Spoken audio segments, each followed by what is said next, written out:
Bonsoir et bienvenue sur boursicoté.com pour cette analyse technique du CAC 40 en clôture où nous avons constaté une poursuite du mouvement baissier, puisqu'après une ouverture donc sur un tout petit gap baissier,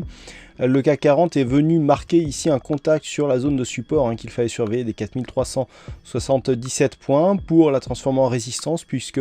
le CAC clôture sous ce niveau à 4373,22 en gagnant presque 3 points par rapport au cours de clôture de la veille pour 0,07%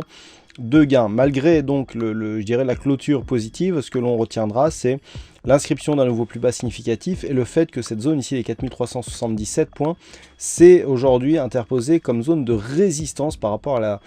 la séance du jour et que donc on a donc une poursuite du mouvement baissier.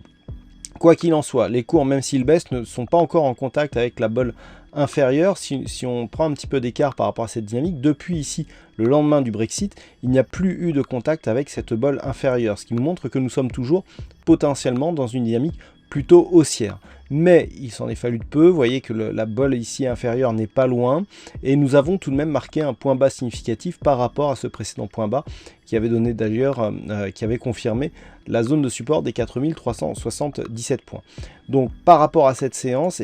on a quand même des craintes, puisque tant que cette zone ici, qui était précédemment en support, s'imposera comme zone de résistance, on aura la confirmation d'une poursuite du mouvement baissier qui avait été initié, je le rappelle, par ce gap de rupture donc qui était apparu sans comblement.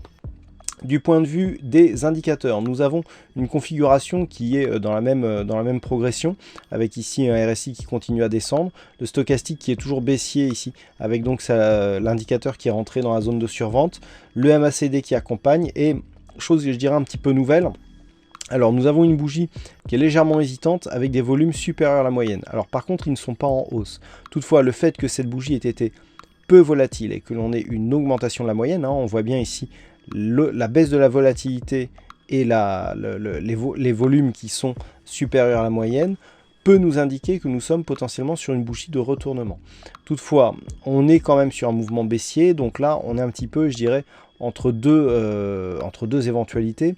Malgré tout, le fait qu'il y ait ici l'apparition de cette ombre basse qui est quand même plus importante que l'ombre haute, le fait que cette bougie soit très ramassée, qu'elle ait quand même une forme un petit peu hésitante, peut laisser à penser qu'il pourrait y avoir ici un retournement à partir de ce niveau. Alors, on aura des informations qui viendront confirmer ou infirmer cette information, et je vais vous en parler. La volatilité, donc,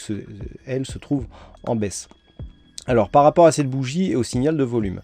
on peut effectivement commencer à jouer le retournement sur cette configuration, le point d'invalidation se situant sur le plus bas du jour. Donc le plus bas du jour, il se situe à 4341 points.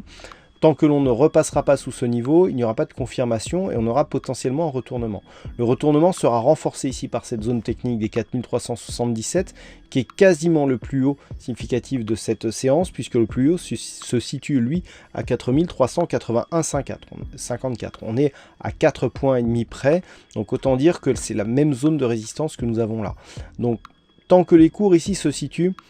à l'intérieur de la zone d'évolution de la séance du jour, on est donc sur une stabilisation dans un premier temps, mais plutôt ici avec une information de retournement. Pour valider ce retournement, il faudrait repasser au-delà des 4377, des 4381, et là, on aura un ensemble de bougies qui pourra impulser un retournement. Alors le retournement, après, il faudra voir s'il ne sera que technique ou pas, mais en tout cas, on peut ici avoir une impulsion. Par contre, tant que les cours restent ici, sous 4377, et si par exemple, on vient ici inscrire un nouveau point bas, c'est-à-dire qu'on vient s'inscrire sous les 4341 points, on oublie le scénario de retournement et on joue la poursuite du mouvement baissier, dont l'objectif, je le rappelle, se situe dans la zone 4320-4335, 4335 parce qu'il s'agit du retracement de Fibonacci à 38,2% et que depuis que ce retracement des 23,6 a été cassé à la baisse, c'est l'objectif selon Fibonacci, et 4320 parce que nous avions vu que c'était un objectif chartiste et donc horizontal qui était assez important donc pour la suite de la dynamique. Voilà ce que l'on peut dire donc sur cette analyse technique du CAC 40. Alors aujourd'hui il y avait un fixing, c'est Lionel qui gagne sur cette session, bravo à toi Lionel. Et en ce qui concerne les statistiques, alors on perd un petit peu d'occurrence par rapport à ce que nous avions hier. Donc bon, je vais vous les donner directement. On a eu 15 cas significatifs sur les 16 dernières années. Sur ces 16 cas significatifs, on a 60%, à savoir 9 cas sur 15 de probabilité haussière à partir du niveau d'ouverture, ce qui irait plutôt dans le sens d'un retournement impulsé par cette bougie donc qui est hésitante avec des volumes supérieurs à la moyenne. Par contre voilà, c'est une statistique donc qui repose sur peu d'occurrences, donc attention à ne pas non plus y attacher trop d'importance. Voilà pour cette analyse technique du CAC 40, passez une bonne soirée, bonne chance dans le prochain trade, on se retrouve dès demain pour d'autres analyses techniques sur le site boursicoté.com.